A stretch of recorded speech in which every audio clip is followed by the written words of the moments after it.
Hello friends, welcome once again in the video. और आज हम बात करेंगे multiple choice questions on the topic pharmacokinetics and pharmacodynamics. Question number 1, pharmacokinetics is the study of. Yes, यहीं से start होती है आपकी फार्माकोलॉजी। तो हम देखेंगे इसके options. What body does to the drug, what drug does to the body, drug receptor interaction and mechanism of drug action. उसके बारे में पहले जानेंगे। आंसर से पहले क्या चीज है, तो फार्माकोकाइनेटिक्स का मतलब होता है कार्डमी, मतलब kinetics of absorption, distribution, metabolism and excretion, या फिर स्टडी ऑफ एडीएमई। कहने का मतलब एब्जॉर्प्शन, डिस्ट्रीब्यूशन बॉडी में हो रहा है, मेटाबॉलिज्म हो रहा है, एक्सक्रीशन मतलब बॉडी के ऑर्गन्स इन्वॉल्व हो रहे हैं। तो बॉडी ड्रग के साथ क्या कर रही है, तो pharmacokinetics is the study what body does to the drug. तो आंसर क्या होगा, आंसर होगा आपका ए। साथ ही साथ हम देखेंगे फार्माकोडायनामिक्स। तो ये तो एक आंसर था what body does to the drug, तो डायनामिक्स क्या हो जाएगा, what drug does to the body. तो अगर क्वेश्चन आता है pharmacodynamics is the study of, देख लेते हैं। Pharmacodynamics is the study of, पिछले स्लाइड में अपन ने देखा, तो यहां पर आएगा what drug does to the body. Let us see, वही चीज फार्माकोकाइनेटिक्स कार्ड में होती है और आंसर होगा आपका ए। ये फार्माकोकाइनेटिक्स है जो पिछले स्लाइड में था, लेकिन यहाँ पर डायनामिक्स है, तो आंसर क्या होगा ए।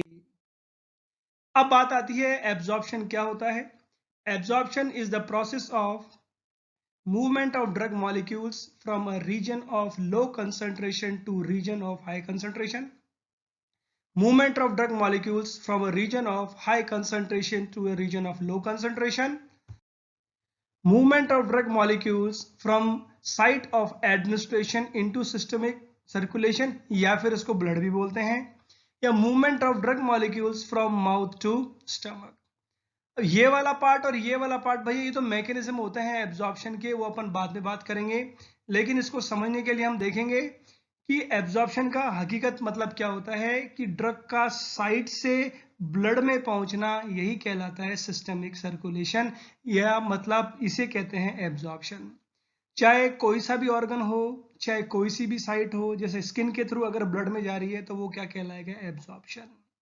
जैसे आप स्टमक से लेते हो कोई भी चीज, तो मतलब टैबलेट लेते हो आप, स्टमक में जाएगी, डिसॉल्व होगी, एब्जॉर्ब होगी ड्रग, तो वो क्या कहलाएगा, एब्जॉर्प्शन।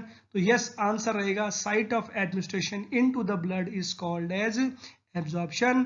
तो आपका इसका आंसर होगा C, movement of drug molecule from site of administration to systemic circulation, या फिर ब्लड। अगला सवाल है, convective transport is another name of filtration, facilitated diffusion, ionic transport, passive transport. तो सबसे पहले हम देखेंगे ये क्या चीज है, तो ये मैकेनिज्म है drug absorption. Mechanism of drug absorption में अलग अलग है, आगे क्वेश्चन आएंगे, लेकिन अभी अपना पार्ट है कि कन्वेक्टिव ट्रांसपोर्ट किसको बोलते हैं। तो कन्वेक्टिव ट्रांसपोर्ट है आपका फिल्ट्रेशन। अब ये क्या चीज थे फिल्ट्रेशन, तो लेट अस सी। फिल्ट्रेशन का मतलब है transport of drug through aqueous filled pores of cell या सेल मेम्ब्रेन। इसका दूसरा एक और नाम है सॉल्वेंट ड्रैग। मतलब कन्वेक्टिव ट्रांसपोर्ट, फिल्ट्रेशन और सॉल्वेंट ड्रग एक ही मैकेनिज्म के नाम हैं। आंसर क्या रहेगा, ए। लेट अस सी। अगला क्वेश्चन है, driving force for the process of diffusion is adenosine triphosphate ATP, osmotic pressure, repulsive and attractive forces between drug molecules, D kinetic energy of molecules। भैया डिफ्यूजन तो mechanism of drug absorption है, तो हम देखेंगे diffusion की कुछ definite characteristics होती हैं। अब वो क्या क्या कैरेक्टरिस्टिक्स हैं, लेट अस सी। डिफ्यूजन का मतलब ये है कि drug high to low concentration जाएगी through a semi permeable membrane, और इस प्रोसेस के लिए kinetic energy of molecules are responsible. मतलब एक दूसरे को धकेलते हैं ड्रग मॉलिक्यूल्स, तभी ड्रग इधर से उधर जाएगी। मतलब जैसे अगर जीआईटी की बात करें एग्जांपल, तो जीआईटी के अंदर जो ब्लड में जाएगी वो आपकी जीआईटी की वॉल को क्रॉस करके जाएगी, और यहाँ पर क्या रहेगा, काइनेटिक एनर्जी ऑफ मॉलिक्यूल्स। अगली खासियत यह है कि there is no need of energy. जब काइनेटिक एनर्जी मॉलिक्यूल्स के पास है तो एनर्जी की जरूरत है ही नहीं, फिर है एब्जॉर्प्शन इंक्रीजेस विद कंसंट्रेशन। इन सब पर क्वेश्चन आया हुआ है, इसलिए सारे पॉइंट्स हमने ले लिए। तो इसके अकॉर्डिंग क्या आंसर होना चाहिए? Kinetic energy of molecules. तो देखते हैं answer. Answer is D.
Next question. Passive diffusion and carrier mediated transport differ from each other in terms of, मतलब पैसिव डिफ्यूजन और कैरियर मीडिएटेड ट्रांसपोर्ट ये एक दूसरे से भिन्न हैं। किस तरीके से? Selectivity, saturability, inhibition of false nutrients, या ऑल ऑफ द अबव। तो पहले तो हमें ये देखना है कि पैसिव डिफ्यूजन क्या है, कैरियर मीडिएटेड ट्रांसपोर्ट क्या है। Again I have to say videos are there, आप डिटेल्स में वहां देख सकते हैं। We are just discussing the MCQs, तो आपको डिटेल के लिए ये वीडियो देख सकते हैं आप। इसमें कैरियर मीडिएटेड ट्रांसपोर्ट है, इसमें सब जानकारी दी हुई है, कौन कौन से कैरेक्टरिस्टिक्स हैं। इसके अलावा एंडोसाइटोसिस के बारे में भी दिया हुआ है। डिवीजन के लिए इसी के साथ एक और वीडियो है, आप चैनल पर जाएंगे तो आपको दिखेगा। अब चूंकि पैसिव डिफ्यूजन है और कैरियर मीडिएटेड ट्रांसपोर्ट है, तो अब क्या डिफरेंस होगा इसके लिए पहले हम देखेंगे। All of the above. भैया कैरियर मीडिएटेड ट्रांसपोर्ट होता है ना, इसमें तो कैरियर की जरूरत होती है। और कैरियर क्या है? ये एक मॉलिक्यूल है जो ड्रग को इधर से उधर ले जाने का काम करेगा। जैसे आप देख सकते हैं ये कैरियर है, ड्रग को यहाँ से यहाँ ले गया। तो कैरियर तो है, लेकिन पैसिव डिफ्यूजन भी है ये चीज। तो हम कंपेयर करेंगे कैरेक्टरिस्टिक्स। पैसिव डिफ्यूजन में कोई सिलेक्टिविटी नहीं चाहिए, जबकि कैरियर मीडिएटेड में सिलेक्टिविटी होती है। पैसिव डिफ्यूजन में कोई सैचुरेशन नहीं है, जबकि इसके अंदर सैचुरेशन है। इसके अंदर जो आपका पैसिव डिफ्यूजन है, it can not be inhibited by false nutrients, जबको इसको इनहिबिट किया जा सकता है क्योंकि कैरियर है, एंजाइम जैसा काम कर रहा है और एंजाइम को इनहिबिट कर सकते हैं। तो आंसर इसलिए क्या रहेगा? ऑल ऑफ द अबव, मतलब हमने डी दिया हुआ है। डिटेल्स आप इस वीडियो से देख सकते हैं। Next question, passive diffusion follows. Passive diffusion में कौन सी काइनेटिक्स हैं? First order kinetics, second order kinetics, mix order kinetics, all of the above. तो भैया पैसिव डिफ्यूजन की जब आप डेफिनेशन देखोगे, आप वीडियोस देखोगे आप, तो आपको डिटेल मिलेगा कि पैसिव डिफ्यूजन वो प्रोसेस है जिसके अंदर डायरेक्टली प्रोपोर्शनल है ड्रग की कंसंट्रेशन। अगर हम ग्राफ बनाए rate of absorption versus drug concentration, तो जितनी ड्रग कंसंट्रेशन बढ़ेगी उतना ही एब्जॉर्प्शन रेट बढ़ेगा। तो मतलब it follows first order kinetics. तो आंसर क्या रहेगा इसका? ए। क्वेश्चन है, all are correct except for passive diffusion process. सभी सही हैं एक के अलावा पैसिव डिफ्यूजन के बारे में। Drug moves from high to low concentration, it is a downhill transport. Rate of diffusion increases with increase in concentration of drug. Driving force for movement is force of attraction between the cell membrane. अब details के लिए आप ये video देख सकते हैं, like comment and share, पूरी detail दी हुई है। अब इसके अंदर जो देखेंगे पैसिव डिवीजन के बारे में, ड्रग हाई से लो जाती है, ऊपर से नीचे जाती है, इसलिए इसको डाउनहिल भी बोलते हैं। और ये because it follows first order kinetics, तो कंसंट्रेशन के साथ एब्जॉर्प्शन बढ़ेगा। लेकिन यहाँ पर दिया हुआ है कि driving force is the force of attraction between drug and cell membrane. Diffusion में ऐसा नहीं होता है, तो आंसर रहेगा आपका डी। ये सभी होती है कैरेक्टरिस्टिक्स, ये एक नहीं होती है। Next, facilitated diffusion is similar to passive diffusion process in all terms except. दोनों में समानता है, एक नहीं है। पहला है both are downhill transport, drugs move from region of high concentration to low concentration, both are mechanism of drug absorption and both require a career.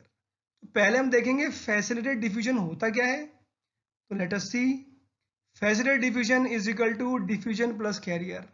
Diffusion में जब कैरियर जोड़ दोगे ना तो वो क्या कहलाएगा, फैसिलिटेटेड डिफ्यूजन। और इसके अंदर कैरेक्टरिस्टिक्स किसकी रहेंगी, डिफ्यूजन की रहेंगी। तो अब हम इसका आंसर देखेंगे, तो आंसर है आपका डी। दोनों में कैरियर की जरूरत नहीं होती है, सिर्फ फैसिलिटेटेड में जरूरत होती है। Next question, one of the following is not a characteristic of active transport. Active transport की कैरेक्टरिस्टिक नहीं है इनमें से। It is uphill transport, it is saturable, it exhibits selectivity, it follows first order kinetics. तो ये active transport वो transport होता है जिसके अंदर कैरियर की जरूरत है। डिटेल्स के लिए आप देख सकते हो, पूरा दिया हुआ है कैरियर ट्रांसपोर्ट जिसमें एक्टिव भी है और फैसिलिटेटेड डिफ्यूजन भी है। और इसका आंसर है आपका डी कि it follows first order kinetics only. जबकि हकीकत में चूंकि कैरियर ट्रांसपोर्ट, एक्टिव ट्रांसपोर्ट दोनों एक ही सिमिलरिटीज हैं। एक्टिव ट्रांसपोर्ट एक तरह का कैरियर मीडिएटेड ट्रांसपोर्ट है, इसलिए ये क्या करता है, मिक्स ऑर्डर काइनेटिक्स फॉलो करता है। शुरू में फर्स्ट ऑर्डर और फिर जीरो ऑर्डर, जैसे माइकली मेंटेन इक्वेशन है। डिटेल्स के लिए आप वीडियो देख सकते हैं। तो आंसर रहेगा इसका D. Next question, the process of absorption in which the drug is taken up in the form of liquid. मतलब ड्रग को लिक्विड के फॉर्म में लिया जाता है, वो प्रोसेस क्या कहलाता है, phagocytosis, pinocytosis, exocytosis, all of the above. तो अगर लिक्विड को लेते हैं तो हिंदी में बोलते हैं पी लिया मैंने, पीना। तो देखो इसके अंदर पीना है, तो वो क्या कहलाएगा, process B, pinocytosis. Next question, the process of absorption is absent. Absorption कहाँ नहीं होता, IV administration of drug, oral administration of drug, sublingual administration and transdermal. इन सब के अंदर आप देखोगे तो आईवी का मतलब होता है इंट्रावेनस, डायरेक्ट आप ब्लड में डाल रहे हो। तो एब्जॉर्प्शन हमने यही तो पढ़ा है कि ड्रग का साइड से ब्लड में आना, लेकिन डायरेक्ट आप ब्लड में डाल रहे हो। तो हाँ, आंसर क्या रहेगा आपका, ओरल नहीं रहेगा, आपका रहेगा आईवी एडमिनिस्ट्रेशन। तो पहले हम देखते हैं चारों रूट। यह है आपका आईवी, जिसमें डायरेक्ट आपका वेन के अंदर आपकी ड्रग जा रही है, तो एब्जॉर्प्शन है ही नहीं। ये है कहलाता है ओरल एब्जॉर्प्शन। आप ड्रग ले रहे हो, ओरल कैविटी में रखोगे, ये बाद में जीआईटी में जाएगी, स्टमक में जाएगी, डिजोल्व होगी, फिर ब्लड में आएगी, तो एब्जॉर्प्शन है यहाँ पर। अगला देखेंगे हम सबलिंगुअल। ये जो है सबलिंगुअल, ये जीभ के अंदर ड्रग रखी जाती है, जीभ के नीचे रखी जाती है, इसको बोलते हैं सबलिंगुअल रूट। इसको निकलेंगे नहीं, ये ड्रग यहीं पर रखी रखी गल जाएगी या घुल जाएगी, डिजोल्व हो जाएगी और एब्जॉर्ब हो जाएगी। यह है आपका ट्रांसडर्मल। जिस तरह से बैंडेड आपने देखा है, वैसे एक पैच होता है जिसको लगाया जाता है, धीरे धीरे ड्रग आपकी स्किन के अंदर जाएगी। मतलब एब्जॉर्प्शन यहाँ पर भी होगा, यहाँ पर भी होगा, यहाँ पर भी होगा और यहाँ नहीं होगा, एब्सेंट होगा। तो आंसर क्या रहेगा आपका, ए। अगला है एब्जॉर्प्शन डिपेंड्स ऑन। एब्जॉर्प्शन किस चीज पर निर्भर करता है, route of administration, type of doses form, condition of disease, all of the above. सीधी सी बात है, सब पे डिपेंड करेगा। और डिटेल्स के लिए आपको क्या करना है ये हम देखेंगे। ये आपका सामने डायग्राम दिया हुआ है। रूट ऑफ एडमिनिस्ट्रेशन पर अभी हमने देखा था कि आईवी रूट से देखेंगे तो एब्जॉर्प्शन होता ही नहीं है, तो वहां पर सबसे फास्ट एब्जॉर्प्शन होगा, या फिर एब्जॉर्प्शन की जरूरत ही नहीं है, डायरेक्ट ब्लड में जाएगी ड्रग। फिर इसके अलावा टाइप ऑफ डोजेज फॉर्म की बात करें तो टैबलेट है, कैप्सूल है, आपका इसके अंदर पाउडर है, सस्पेंशन है, इमल्शन है, सॉल्यूशन। इन सब के अंदर ड्रग को ब्लड में आने से पहले ये सारे बैरियर्स हैं एक तरह से। तो टैबलेट पहले डिसइंटीग्रेट होगी, ग्रेन्यूल बनेंगे, फिर फाइन पार्टिकल, फिर डिसोल्यूशन, फिर सॉल्यूशन में, फिर ड्रग एब्जॉर्ब होगी। लेकिन इसको कंपेयर करें सॉल्यूशन से, तो ड्रग सॉल्यूशन फॉर्म में एब्जॉर्ब हो जाएगी। तो टाइप ऑफ डोजेस फॉर्म पे डिपेंड कर रहा है, बिल्कुल कर रहा है। कंडीशन ऑफ पेशेंट, बिल्कुल बीमारी के अंदर एब्जॉर्प्शन इफेक्ट होता है। डिटेल्स के लिए आप वीडियोस देख सकते हैं, सिर्फ एब्जॉर्प्शन पे 7-8 तरह के वीडियोस हैं, पूरी डिटेल्स आपको मिल जाएगी। तो आंसर क्या रहेगा इसका, ऑल ऑफ द अबव। और इसके अलावा डोजेस फॉर्म जो फैक्टर्स अफेक्ट करते हैं, सब कुछ इसके अंदर डिस्कस किया हुआ है। डिटेल्स आप यहाँ से देख सकते हैं। Doses form factors affecting absorption. Answer रहेगा इसका। क्वेश्चन है which of the following is false, कौन सा स्टेटमेंट गलत है? Vigorous and heavy exercise decreases the gastric emptying and retards the absorption of drug. Change in gastric emptying can affect absorption of drugs. Drugs like metoclopramide increases the absorption of cimetidine by decreasing gastric emptying time. Absorption of drugs like griseofulvin, which is poorly water soluble drug, is increased when it is taken with food. तो ये question related है आपका gastric emptying से। अब ये gastric emptying क्या है पहले हम देखेंगे। तो जो भी आपका कंटेंट है स्टमक के अंदर उसका इंटेस्टाइन में आना क्या कहलाता है? Gastric emptying. कई ड्रग्स बहुत अच्छी एब्जॉर्ब होती हैं स्टमक के अंदर और कई ड्रग एब्जॉर्ब होती हैं इंटेस्टाइन के अंदर। तो अगर गैस्ट्रिक एम्पटिंग फास्ट है, जिन ड्रग्स को एब्जॉर्ब होना है स्टमक से तो ड्रग जल्दी नीचे चली जाएगी तो उनका एब्जॉर्प्शन कम हो जाएगा, और जिन ड्रग्स को एब्जॉर्ब होना है नीचे वाले पार्ट से इंटेस्टाइन में उनका एब्जॉर्प्शन बढ़ जाएगा। तो ग्रीसियोफल्विन है, इसको खाने के साथ लिया जाता है। तो अगर गैस्ट्रिक एम्पटिंग अगर कम होगी तो उसका एब्जॉर्प्शन बढ़ जाएगा। तो इन सब को देखने के बाद हम देखेंगे आंसर क्या बनता है, लेकिन उससे पहले हम ये देखेंगे कि गैस्ट्रिक एम्पटिंग फास्ट भी हो सकती है, स्लो भी हो सकती है। तो फास्ट कब जरूरत है? जब एंट्रिक कोटेड टैबलेट हमें देना है, जो आपको एग्जांपल बताया था कि ड्रग इंटेस्टाइन में एब्जॉर्ब हो रही है तो उसके लिए फास्ट होनी चाहिए। और स्लो कहाँ होनी चाहिए? ड्रग्स जैसे कीटोकोनाजोल, जैसे ग्रीसियोफल्विन। तो आंसर रहेगा इसका सी कि drugs like metoclopramide increases the absorption of cimetidine by decreasing the gastric emptying time. ये फॉल्स है क्योंकि मेटोक्लोप्रामाइड तो क्या करेगी भैया? मेटोक्लोप्रामाइड तो डिक्रीज करेगी इंक्रीज की वजह, क्योंकि सिमेटिडिन है ना वो तो एब्जॉर्ब कहाँ होती है? स्टमक के अंदर, वहां पर उसका काम ज्यादा होता है। तो फॉल्स कौन सा है? ये वाला। यस। अब अगला question, salt form of drug is used because, drug को सॉल्ट फॉर्म में क्यों दिया जाता है? It increases the aqueous solubility of parent compound and increases bioavailability. It decreases the aqueous solubility of parent compound and can be used to prolong the effect of drug. It increases the permeability of drug. या फिर both A and B. Salt form का main purpose क्या होता है drug को देने में? तो ड्रग तो एसिड होती हैं या बेस होती हैं। तो acidic drugs are given as basic salt, जैसे फिनोबार्बिटोन सोडियम। ऐसे ही बेसिक ड्रग्स को दिया जाता है। अब अगर ड्रग एसिड है तो बेसिक ड्रग्स को दिया जाता है एसिडिक सॉल्ट फॉर्म के अंदर, जैसे रेनिडिन हाइड्रोक्लोराइड। तो पर्पस क्या है? तो इसके लिए पहले तो मैं दोबारा कहूंगा आप वीडियो देखिए, उसमें दिया हुआ है सॉल्ट फॉर्म ऑफ ड्रग पे एक लेक्चर पूरे डिटेल है। लेकिन ड्रग की अगर सॉल्युबिलिटी बढ़ानी है या घटानी है तो हम सॉल्ट फॉर्म यूज करते हैं। तो आंसर रहेगा डी, मतलब सॉल्युबिलिटी बढ़ानी है या घटानी है दोनों के लिए सॉल्ट फॉर्म यूज होता है। और जो डिटेल्स मैं आपको कह रहा था सॉल्ट फॉर्म ऑफ ड्रग्स जो एब्जॉर्प्शन और बायोबिलिटी से कैसे रिलेटेड है इस वीडियो में दिया हुआ है, इसलिए please subscribe the channel, like comment and share और डिटेल्स के लिए। Next question, for a drug to reach from site of administration into systemic circulation it should have, drug को साइट से लेकर सिस्टमिक सर्कुलेशन में पहुंचना है तो क्या होना चाहिए? मतलब अगर ड्रग को एब्जॉर्ब होना है तो क्या कैरेक्टरिस्टिक्स होनी चाहिए ड्रग के अंदर? पहला, high lipophilicity and low solubility, high solubility and low lipophilicity, balance between lipophilicity and hydrophilicity, या फिर नन ऑफ द अबव। तो लेट अस सी, ये जो डायग्राम है ये डिसोल्यूशन का डायग्राम है। कोई भी ड्रग जब घुलेगी जब वो वाटर सॉल्युबल होगी, मतलब उसके अंदर सॉल्युबिलिटी होनी जरूरी है। वाटर सॉल्युबिलिटी मतलब हाई एक्वस सॉल्युबिलिटी होनी चाहिए।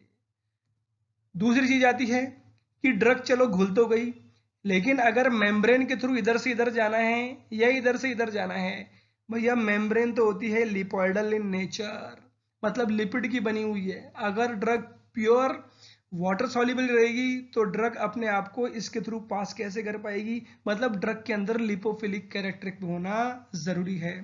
तो ड्रग ना तो ज्यादा लिपोफिलिक हो और ना ज्यादा हाइड्रोफिलिक हो, ना प्योर लिपोफिलिक हो ना प्योर हाइड्रोफिलिक हो, मतलब there should be balance between lipophilicity and hydrophilicity. तो आंसर है आपका इसका सी। अगला क्वेश्चन है as per Fick's law of diffusion rate of absorption depends on. Fick's law के अनुसार एब्जॉर्प्शन रेट किस पे डिपेंड करता है? Diameter of particle, thickness of membrane, partition coefficient of drug undergoing process of diffusion, या all of the above. तो again I have to say पूरा detail दिया हुआ है फिक्स लॉ ऑफ डिफ्यूजन के अंदर। उसमें हम देखेंगे चूंकि ड्रग को घुलना है, घुलने के बाद ही डिफ्यूजन है, तो यस ये डिपेंड करता है डायमीटर ऑफ पार्टिकल पर, मेम्ब्रेन की थिकनेस पे भी डिपेंड करेगा, इस पर भी डिपेंड करेगा। तो आंसर रहेगा आपका D, all of the above. Next question, first pass effect is not observed in. First pass effect कहां नहीं दिखता है? Sublingual administration of drug, oral administration of drug, IV administration of drug, A and C. भैया sublingual हम देख चुके हैं कि जीभ के नीचे ड्रग रखते हैं तो वो कहलाता है सबलिंगुअल। ओरल एडमिनिस्ट्रेशन, ड्रग को जीआईटी में जाकर डिसॉल्व होना है। और जो आईवी है, आईवी मतलब डायरेक्ट ब्लड, तो डायरेक्ट ब्लड में जा रहा है तो फर्स्ट पास इफेक्ट नहीं होगा। अब पहले देखेंगे फर्स्ट पास इफेक्ट क्या है। जो भी ड्रग आप जीआईटी के थ्रू लेते हो ना, उसको मेन ब्लड में आने से पहले लीवर के थ्रू गुजरना पड़ता है, और लीवर एक चुंगी नाके का काम करता है। तो जो भी अमाउंट होगी ड्रग की, कुछ अमाउंट लीवर खा जाएगा, कि drug is responsible for metabolism. तो अगर 100 mg अगर दी है तो ब्लड में आने से पहले कुछ उसका लॉस हो जाएगा, and this loss in the dose of drug is called first pass effect. तो जब सबलिंगुअल रूट से लेते हैं तो लीवर का लेना देना नहीं है, वो डायरेक्ट ब्लड में जाती है, मतलब फर्स्ट पास इफेक्ट यहाँ पर नहीं दिखेगा। लेकिन ओरल में दिखेगा, ऐसे ही आईवी में नहीं दिखेगा। अब आंसर होगा इसका ए एंड सी, मतलब आंसर है इसका डी। अब फर्स्ट पास इफेक्ट से क्या है ये बता चुके हैं, लॉस ऑफ ड्रग, जैसे एग्जांपल है लिडोकेन। सिमिलरली नाइट्रोग्लिसरीन के साथ भी ऐसा होता है। तो आंसर आपने देखा इसका D. Next question, the process of diffusion is governed bye. जो डिफ्यूजन का प्रोसेस है उसके लिए कौन सा लॉ है, या कौन सा लॉ गवर्न करता है? Stokes law, fix law, Newton's law of flow, या हेनरीज लॉ। तो पहले हम देखेंगे कौन कौन से लॉ है। भैया एस है, एस में होता है सेडिमेंटेशन, तो सस्पेंशन के अंदर जो सेडिमेंटेशन है उससे रिलेटेड है स्टोक्स लॉ। फिक्स लॉ बाद में देखेंगे, पहले देखेंगे न्यूटन्स लॉ। तो न्यूटन्स लॉ क्या होता है, ये रिलेटेड है टाइप ऑफ डोजेज फॉर्म। ये फिजिकल फार्मेसी का एक पार्ट है, या फार्मास्यूटिक्स का पार्ट है। उसमें आपके doses form Newtonian, non Newtonian होते हैं, उससे रिलेटेड है। तो न्यूटन लॉ मतलब डिफ्यूजन से रिलेटेड नहीं है। नेक्स्ट है हेनरीज लॉ, ये रिलेटेड है solubility of gases and liquids. अब एक ही रह गया फिक्स लॉ, इसका पूरा नाम ही है फिक्स लॉ ऑफ डिफ्यूजन। तो आप सिर्फ फिक्स लॉ याद ना रखें, आप पूरा याद रखें फिक्स लॉ ऑफ डिफ्यूजन, तो आपको याद रहेगा। आंसर होता है इसका बी, यस। अगला सवाल, which statement best describes bioavailability. कौन सा स्टेटमेंट बायोबिलिटी के लिए सबसे उपयुक्त है या सबसे सही है? It is relation between the physical and chemical properties of drug and it's systemic absorption. मतलब ड्रग की फिजिकल केमिकल प्रॉपर्टी और ड्रग एब्जॉर्ब हो रही है उसके बीच का रिलेशन है। Measurement of rate and amount of therapeutically active drug that reaches the systemic circulation. मतलब कितनी ड्रग और कितनी मात्रा में ड्रग जा रही है उसका मापना, जो आप ड्रग की बात कर रहे हो ब्लड के अंदर, वो कहलाती है bioavailability. Movement of drug into body tissues as per as, एज के हिसाब से बॉडी टिश्यूज के अंदर जो ड्रग आपकी मूव कर रही है वो है। या dissolution of drug in the GIT tract, या ड्रग आपकी घुल रही है। तो बायोबिलिटी क्या होता है भैया, जो आप ड्रग ले रहे हो, ड्रग लेने के बाद हमने क्या किया, एक ग्राफ बनाया। ग्राफ किसके बीच में? टाइम और जो ड्रग आपकी ब्लड में है उसके बीच में। टाइम के साथ धीरे धीरे कंसंट्रेशन बढ़ रही है, फिर डिक्रीज हो रही है, आप देख रहे हो। तो ये जो अंदर का एरिया है ना, यही कहलाता है बायोबिलिटी। मतलब ये जो कर्व दिख रहा है, ये कर्व ही क्या कहलाता है? Area under curve. मतलब बायोबिलिटी और एरिया अंडर क्या कहलाते हैं? बायोबिलिटी सेम है। तो अब बायोबिलिटी से आपको देखा कि इतनी ड्रग ब्लड के अंदर पहुंच गई, इतनी देर में पहुंची है, तो yes it is the measurement of rate and amount of drug, इसलिए आंसर रहेगा आपका बी। अगला question, route of drug administration that gives the most rapid onset of pharmacological effect. कौन सा रूट है जिससे सबसे फास्ट फार्माकोलॉजी इफेक्ट मिलता है? IV route, IM route, ID route और एससी रूट। यस, तो डायरेक्ट आप ब्लड में देते हो, वो है इनमें से आईवी रूट। तो आईवी रूट डायरेक्ट ब्लड में है, तो फास्ट सबसेक्शन कौन सा होगा? ए। क्योंकि हम ये जानते हैं, ये बेसिक प्रिंसिपल है कि ड्रग अपना एक्शन जब भी शो करती है जब ब्लड में आती है, अपवाद बाकी अलग जगह है। Question number next, the route of administration that provides 100% bioavailability. जितनी भी ड्रग ली है सारी की सारी ब्लड में जाना, तो वो कौन सी ड्रग है? मतलब ड्रग अगर सारी 100% चली गई, मतलब ड्रग पूरी तरह बायोअवेलेबल है, तो किस रूट में संभव है? Intramuscular, IV injection, intradermal, subcutaneous. तो आंसर है इसका बी। आपके लिए इसलिए लिखा गया है क्योंकि पिछले स्लाइड में और पिछले स्लाइड में भी हम इसको देख चुके हैं। आईवी रूट के अंदर 100% बायोबिलिटी है। अब ये जो आपकी डिटेल्स हैं, आईएम का मतलब ये है, आईवी का मतलब ये है, आईडी का मतलब ये है और सबक्यूटेनियस का मतलब ये है। अगला question, equation describing the rate of drug dissolution from a tablet. जो ड्रग आपकी डिसॉल्व हो रही है टैबलेट या टैबलेट डिसइंटीग्रेट होने के बाद, कौन सी इक्वेशन बेस्ट बताती है? Fick's law, Henderson Hasselbalch equation, law of mass action या नॉइस व्हिटनी इक्वेशन। तो आपको क्या करना है, याद रखना है। देखो ये डायग्राम है, ये डिसॉल्व हो रही है ड्रग, और ड्रग डिसोल्यूशन का एग्जैक्ट मीनिंग क्या होता है? डिसोल्यूशन की डेफिनेशन के हिसाब से it is the mass transfer of drug from surface into surrounding fluid. तो देखिए जो सतह है ना, सरफेस, सरफेस से आसपास जाना, यही कहलाता है डिसोल्यूशन। तो हर बार जब ड्रग का मॉलिक्यूल यहाँ चला जाता है ना, तो सरफेस नई बन जाती है, और नई को क्या बोलते हैं? न्यू। तो each time new surface created when drug goes into the solution from the surface। और NEW से क्या बना? NEW मतलब नॉइस व्हिटनी इक्वेशन। तो यस, ड्रग डिसोल्यूशन जो बेस्ट है वो किसके द्वारा एक्सप्लेन किया जा सकता है? NE मतलब D answer, Noyes Whitney equation. तो आंसर आपका डी। अगला सवाल, the rate of bioavailability of a drug is most rapid when the drug is formulated as. Bioavailability सबसे फास्ट कब होगी? जब ड्रग को किस फॉर्म में दिया जाए? Controlled release, hard gelatin capsule, compress tablet, solution. तो एक बार वही डायग्राम आपके सामने है, ये सारे डोजेज फॉर्म हैं। अगर हम कंपेयर करेंगे तो solution direct drug solution form में है, डायरेक्ट ब्लड में आने में कोई बैरियर नहीं है। तो फास्ट कब होगी या रेट ऑफ वायबिलिटी सबसे ज्यादा किस में होगी? वो होगी आपकी डी के अंदर, सॉल्यूशन। क्योंकि कंट्रोल रिलीज में ड्रग धीरे धीरे जाएगी। हार्ड जिलेटिन पहले जो कैप्सूल है आपका, इसके अंदर ये वाले बैरियर हैं। कंप्रेस टैबलेट मतलब टैबलेट, उसके अंदर ये वाले बैरियर हैं। सॉल्यूशन में कोई बैरियर नहीं है। अगला question, which of the following can affect the absorption of drug from a doses form. Doses form से एब्जॉर्प्शन पर क्या इफेक्ट हो सकता है? इनमें से amount of binder present, type of vehicle use, amount of lubricants like talc, all of the above.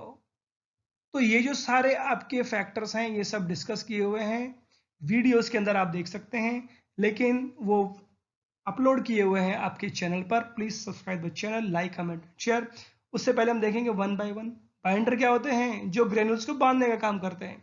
अगर बहुत ज्यादा बाइंडर आपने डाल दिया तो पार्टिकल्स बिल्कुल चिपक जाएंगे, तो डिसोल्यूशन होगा क्या? नहीं होगा। तो एब्जॉर्प्शन पे इफेक्ट पड़ेगा। ऐसे टाइप ऑफ व्हीकल यूज पे भी डिपेंड करता है आप कौन सा व्हीकल यूज कर रहे हो। अमाउंट ऑफ ल्यूब्रिकेंट पर डिपेंड करता है, क्योंकि ल्यूब्रिकेंट जैसे टेल्क हैं वो हाइड्रोफोबिक होते हैं। हाइड्रोफोबिक मतलब जो पानी को दूर भगाते हैं। तो जब पानी दूर भागेगा तो क्या होगा? ड्रग वेट नहीं होगी, वेट नहीं होगी तो डिसोल्यूशन नहीं होगी। तो क्या होगा? All of the above. और ये आंसर आपके सामने भी आ गया था, ये है डी। तो मोस्ट लुब्रिकेंट्स आर हाइड्रोफोबिक, ये आपके सामने बता चुके हैं, मतलब डिसोल्यूशन कम होगा। इसलिए इस पर भी निर्भर करेगा, इस पर भी करेगा, इस पर भी करेगा। तो आंसर आपका ऑल ऑफ द अबव। बहुत बहुत धन्यवाद। Thanking you. Like, comment and share. Please don't forget to comment. Your comments are energy and motivation. मिलते हैं जल्दी आपको नेक्स्ट वीडियो में। बहुत बहुत धन्यवाद।